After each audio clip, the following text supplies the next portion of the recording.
Hey guys, this is Small Pairs for HUSNG.com. I'm doing part two of a two-part series versus player Kitten Odds. If you saw the last video, it was up for free.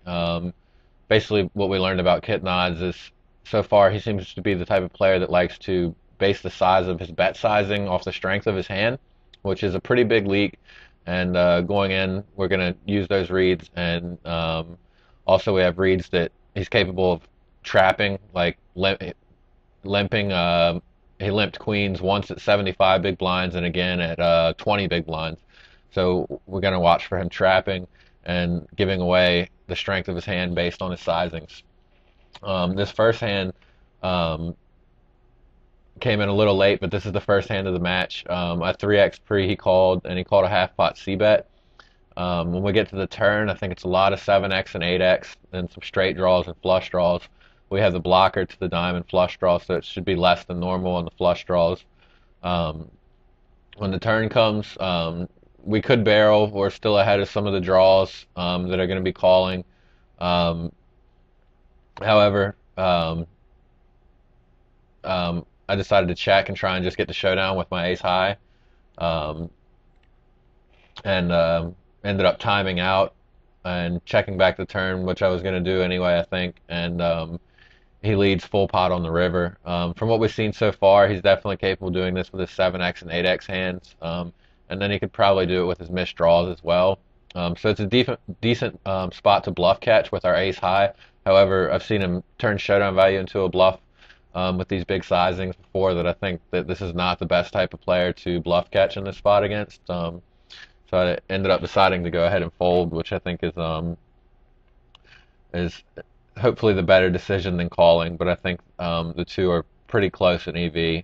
And I think if you do decide to call here, you see a lot of bluffs. Raising is an option, however, we're not really repping very much, but I don't know how much he thinks about that.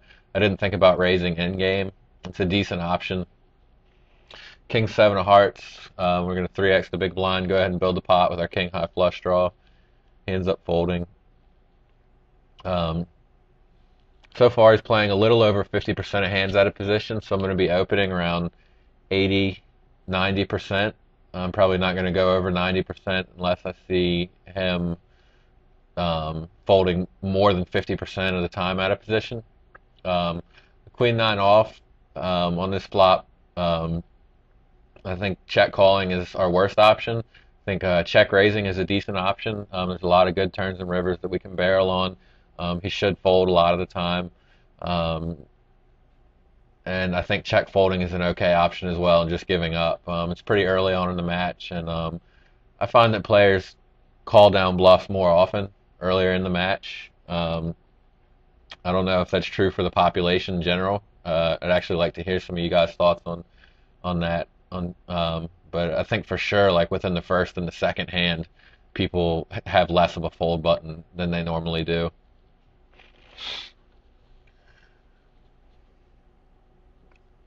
He men raises here, which is kind of interesting. I think he's mostly been 3xing, so based on the general theme, we're going to assume it's a weaker hand than normal, which means it should connect to this board pretty well. But we connected pretty well with our 2 overs to second pair and gut shot straight draw. I think check calling is an okay option. However, his 2-barrel percentage is 67% at this point. That I expect he could be barreling on the turn a lot for wide value and with a lot of his draws. So I want to go ahead and check raise and steal the initiative. I think that's the best option for this hand, given the information that we have. And considering that I'm planning on barreling, I don't mind check raising a little bit smaller and get called by a wide range early, and then fold him out on later streets. Unfortunately, the 7 of diamonds falls on the turn, which is one of the worst cards for us. It takes away a lot of our fold equity, and it hits his perceived range pretty hard. That I think that our best option here is just to give up and check fold. If I had like a higher diamond, like if I then I could see continuing to barrel. But you know, even if we get there with our flush, how much value are we going to get with the 8, and then how it's going to be really hard to fold, that we might be value owning ourselves. I think given how bad this turn card is, I think it's best for us to just check fold, which we end up doing. And I don't expect him to be bluffing there very often. Um, Ace 5, I like to 2.5x a lot of the time, encourage calls from a wider range. We're going to be ahead most of the time on the flop with our ace high. So we don't mind if he adds a few hands to his calling range because we're raising smaller. But he continues to play pretty tight out of position.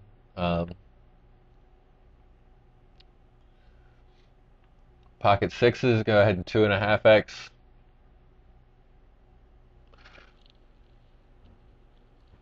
The big blind, make it 50. All right, so he 3-bets to 150. So it's 100 more for us to call, and we have 1100 behind. So our implied odds are 11 to 1. Versus this player, I think we need about 13 or 14 to 1 implied odds in order for us to call to try and hit a set. And we're not getting that. So that means calling is out of the option for us. So we either need to go all in or not all in 4-bet or fold. I think this player's so far his 3-bet percentage is 12.1%. That it could almost you could definitely make an argument for folding because of how tight his 3-bet range is. That I think it's just going to be pretty rare that we're ahead. I decided to take a different option here and go ahead and give him the chance to make as many mistakes as possible. I made a really goofy size large 4-bet that leaves him the option to flat, and then if he's bad enough, possibly check fold some flops. I think it. Um, I think there's not much difference in this and just going all in. But given his ability to make some pretty big mistakes, I think this is going to be the optimal play. He ends up having pocket tens, so he's definitely never folding those there.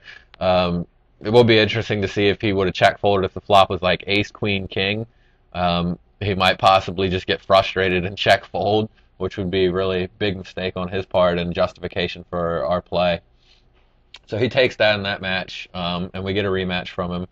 So we get a second shot at him. I'd like to see myself open up my opening range almost to 100%, because of how often he seems to be folding out of position and how tight his 3-bet range is.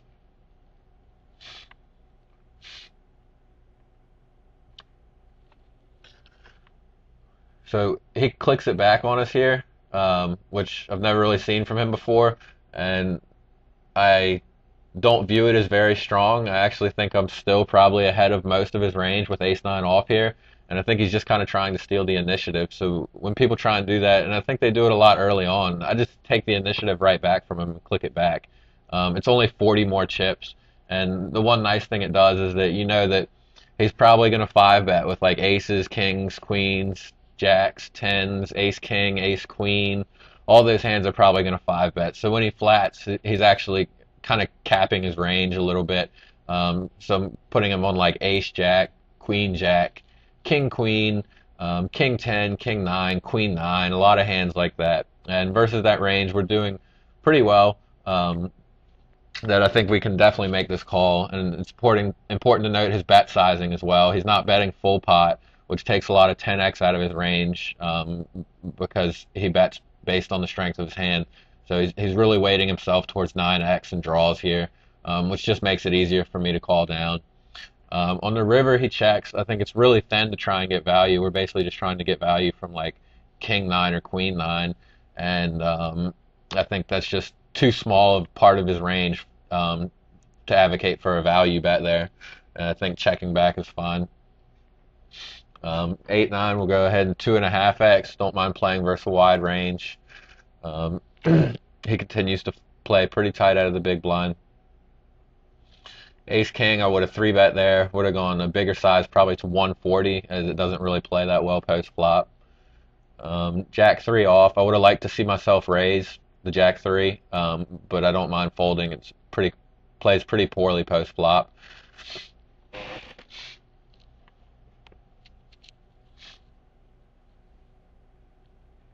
And at this point, he's almost dropping below 50% out of position. So, that's the very, very bottom of my range. So I'll go ahead and fold it. But I think from here on out, I really would like to see myself opening 100%. This is a decent spot for me to check raise bluff. If I had the king of clubs, I would be much more inclined to check raise bluff with the king high backdoor flush draw and backdoor straight draw. Um, However, given the game flow in this particular situation, I decided to go ahead and fold. 10-2 off. I think I ended up folding that. I would have liked to see myself raise there. As I said, he's being too exploitable by folding his big blind too often that I just need to be raising 100%. So I think that fold there with 10-2 off was a mistake. Jack 8 offsuit, we get 3-bet. Pretty easy flat. We do, even though his 3-bet range is so strong, Jack 8 fares pretty well against hands like Ace King and Ace Queen and King Queen and stuff like that. We can realize our equity pretty easily on the flop, and then just go from there. We end up getting 5-6-6 paired flop um, with 2 spades, so we miss it pretty hard. He makes a full pot C bet, and I think this is a spot where his range is just really way too strong. We don't have any fold equity. We don't have any equity. It's just, I think anything besides folding is a spew here.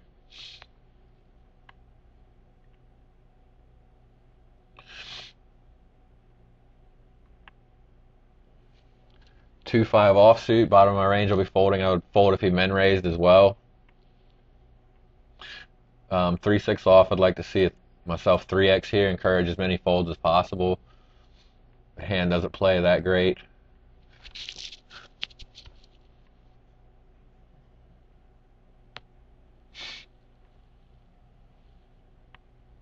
And he's continuing to fold his big blind a lot.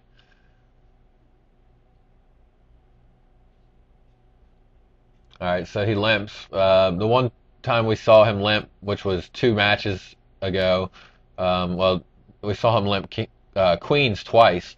So I'm a little bit wary of his limp, but with pocket eights, I'm still going to make a small raise. It ends up folding. So he must have had a pretty weak hand there.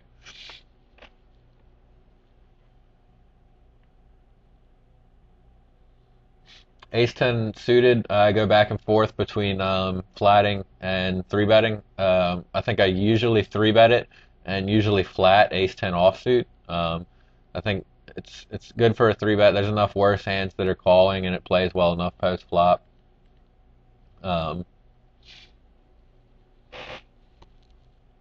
He calls, and we end up flopping flush draw with 1 over to the board. I think this is a spot where I would bet probably a little more than a third pot C bet with my entire range. This board is dry enough that it misses both of us pretty often. That a small C bet like that is all you need to. I think it accomplishes the same thing as a C bet to 180 basically. And he clicks it back on us, which. Given what we've seen before from his click it backs, I'm not giving it a ton of credit. I think it could definitely be some King X, although I expect a lot of his King X to go a little bit bigger. That I think there's a slight possibility that we're just getting bluffed here, and then it could be like some frustrated 8X type hands, and then it could also be flush draws a lot, I think. But I think there's probably less. I really expect him to be going bigger with his King X based on what we've seen so far. So I'm gonna weight his range towards a lot of weaker hands, and because I basically don't, the only showdown value I have right now is my ace high. I want to encourage him to fold as much as possible. I want him to fold his 8x. I want him to fold his 3x. So I think just overbet jamming here is going to be the best option. I wouldn't mind a not all in raise and then jamming any turn either. I think that's an okay option too, and gives you a lot of fold equity. He ends up folding 10-5 off. I'd really like to see myself raise.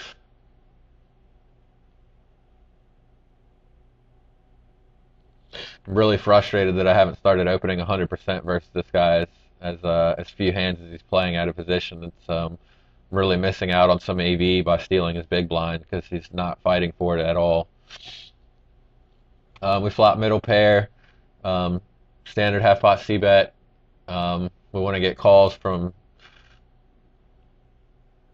worse draws, 3x, 4x. On the turn, the 8 is kind of meaningless card, but at this point, I think his range is pretty weak. I think um, he's got a little bit of Queen X, although I expect him to check raise a lot of that on this flop.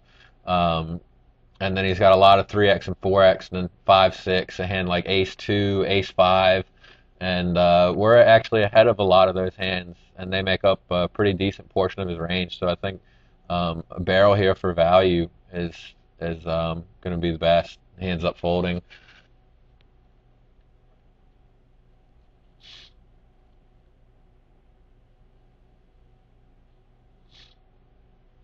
You know, he's only opening 47% of hands so far as well too. So there's no need for me to play a lot of hands from the big blind because he's folding his small blind more than 50% of the time. So it's a pretty big fundamental leak um, by him. Bottom of my range, go ahead and fold.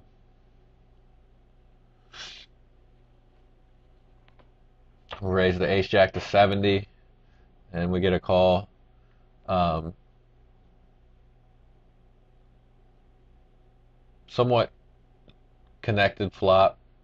Um, he calls our C bet, and we get a 9 of hearts on the turn. Um, so his range for calling the flop is going to be 10x, 7x, 8, 9, 5, 6. Um, Maybe a hand like Jack 9 or Jack 8. Um, all those hands picked up equity here. Um, However, we picked up some equity as well with our gut shot straight draw, and we still have 2 overs to the board. Although our Jack um, might not be clean, meaning if we hit the Jack, you know, there's a lot of 8x in his range that's going to get there. So that's not really as much of an out as the ace or the 8 is. Um, However, um, I think he still has a lot of 4x and weak 7x, like a hand like a7. A hand like a7 would fold to a barrel here. Um, and also, if he does call a barrel here, I think we might have the opportunity to bluff him on certain rivers, like a king or a queen river. I think we could bluff him off a lot of hands. So I think a barrel here is going to be best and leaves us with most options for the river.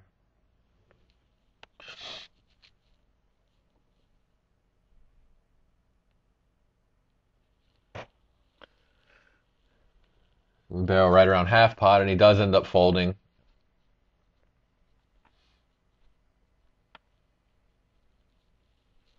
Seventh suited should have great expectation flatting. Min raise out of position at the stack size. We get a really dry paired flop.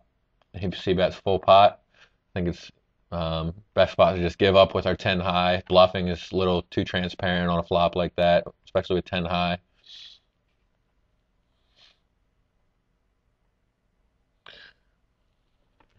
Go ahead and do a half pot c-bet, try and fold out any air he may have had that missed the flop.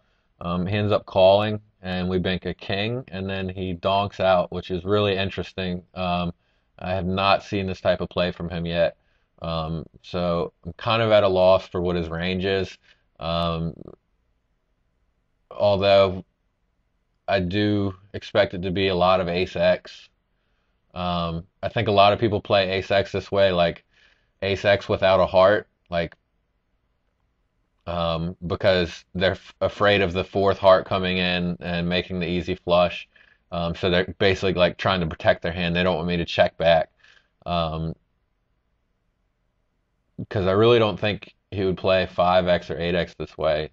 So I'm weighting his range to a lot of 8x and then some draws, and he may even have the made flush. So I think I have to call here, being that I hit my king. However, I expect to be behind a decent amount of the time.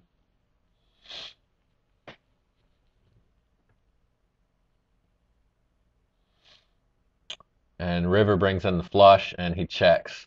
Um, so given what we put his range on before, this makes for a pretty good bluff spot, where we can bluff him off king X or ace X because of the way he played the turn. That I really do think a lot of players would play a hand like ace five of clubs that way, because they're protecting, because they figure they should have the best hand most of the time, but the flush can easily come in and counterfeit their hand, and they don't want that to happen, so they're trying to protect.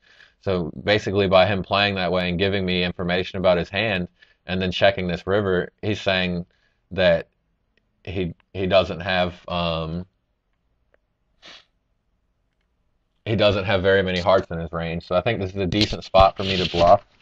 Um, I think if I check back, I'm going to lose to ace high. I mean, I'm sorry, a pair of aces a lot of the time. I don't remember what I ended up doing here. I'd like to see myself bluff. Looks like I'm going in for it. And I do. And it works.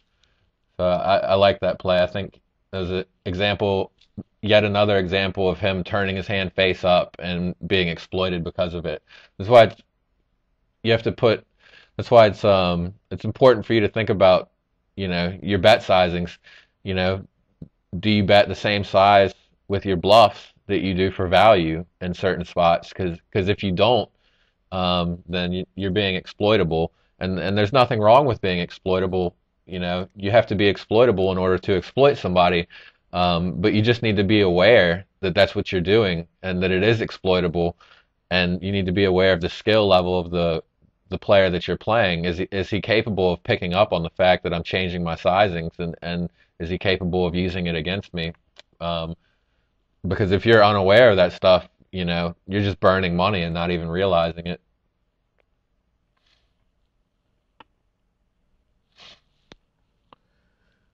Um, so he clicks it back on us again, with the king three. Um, I see this one is a little bit stronger than the last one, and my hand is a lot weaker. That I'm just going to go ahead and flat and try and take a flop, and probably not going to fight too hard after that. We completely missed. Pretty easy fold. I think anything else is probably pretty spewy.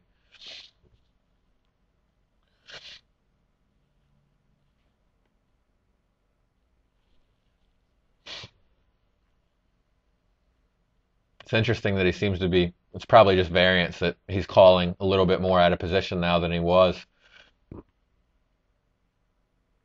So he check calls this flop and then leads the turn half pot. I really expected to be a lot of frustrated ace high and king high. Maybe, yeah, like a hand like ace two or ace five. Um, I'm expecting to be, or king two or king five, something like that.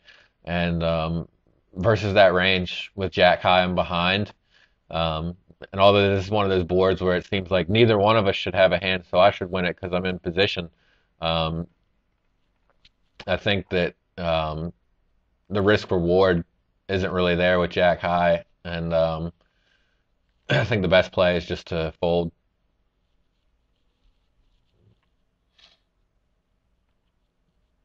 Even though we feel like, it feels like you're just kind of getting pushed out. But if he's capable of doing that with ace high and king high, and you're calling with jack high, then that's a mistake. He's basically value owning you with with his ace high, and you don't want that to happen.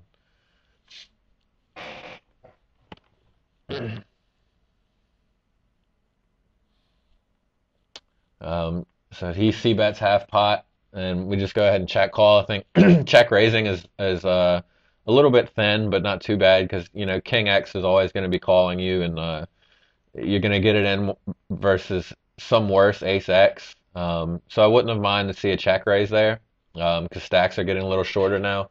But check call I think is fine also. We turn two pair. It's one of those spots we don't want to lead and turn our hand face up. If he has a hand that we're going to get stacks in against, like Ace 10 or Ace Jack, all those hands are going to be value betting anyway. So there's no need to turn our hand face up and think that um, we're not doing ourselves any favors by leading here. If he has a hand that's stacking off, it's going to be barreling. So he barrels half pot, which I'm not very excited about because I think he's not going to barrel the river very often. I think his hand is pretty weak. That I think a river lead here would probably be best because I think he would actually check back his, and I've actually seen him play Ace 9 on a very similar board and check back the river, where he would definitely be calling a lead. So I think leading something like a little over half pot here is going to be our best option. And I think we get called by a lot of Ace X and King X. He ended up having Ace 6, so well played on both parts, I'd say. All right, so we're getting down a little bit shorter now, stack wise, and I'm a little unsure of how he responds at these stack sizes. I usually go off their stats, but that can be a little dangerous because people tend to change the way they play once they get down shorter like this. Here we limped, he raised, he men raised, and we called, and now he's potting the flop. Unfortunately, we have an okay backdoor straight draw, but I think we just don't have enough equity to continue, and it doesn't look like we have any fold equity either. So I think anything with folding there is maybe a little bit spewy.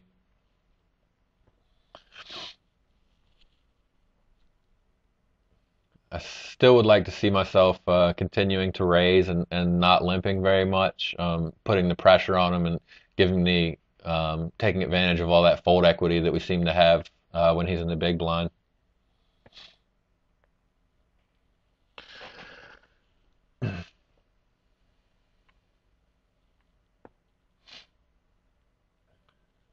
Getting a lot of really good hands at the end here. This is a really standard shove. We probably don't have any fold equity, so hopefully getting it in to get it's a worse hand. It's a great hand for him to have. Doesn't have very much equity. And we hold. All right, so that about sums it up for the video. Looks like he ended up continuing with the same style that he started with, even after he was being exploited by turning his hand face up. He wasn't aware of the fact that he was being exploitable or that he was being exploited. So he continued with the same bet sizing tells and continued going right on with that, and it worked out to our advantage. Um, so I look forward to you guys making some comments in the comments box. Hopefully, I can learn something from you guys, and you guys can learn something from me. Thanks for watching. Bye.